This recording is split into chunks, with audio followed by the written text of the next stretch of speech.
আমাদের প্যারেন্টসরা আমাদেরকে যেভাবে শাসন করত। ওই যোগিনী, কালকে কি তুই মাস্টার বাড়িতে যাইবি?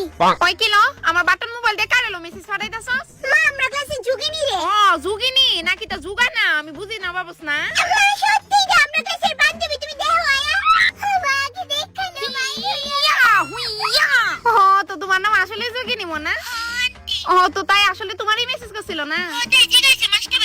আচ্ছা আচ্ছা, বুঝছি।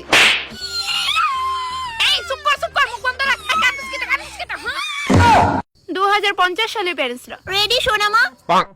Light, camera, action. ওয়েট মে পাউন্ডার গাম দেখে বাম পাম। কনস্টিপেশন হয়েছে সোনা মা? কি করছো? এইটুকুতে কিচ্ছু হবে না, যত বেশি নাড়াবে তত বেশি লাইক পাবে। আর হচ্ছে না মাম্মা। প্রিন্সেস, তোমার বয়ফ্রেন্ড ফোন করছে। কয় নম্বরটা দেখো তো? এই তো 186 নম্বরেরটা। নাও ধরো, কথা বলো। আরে দূর রাখো তো, তুমি পারলে এখানে এসে আমাকে স্টেপটা দেখাও। এই দেখো, এইভাবে নাড়বে। ওয়েট মে পাউন্ডার গাম দেখে বাম পাম।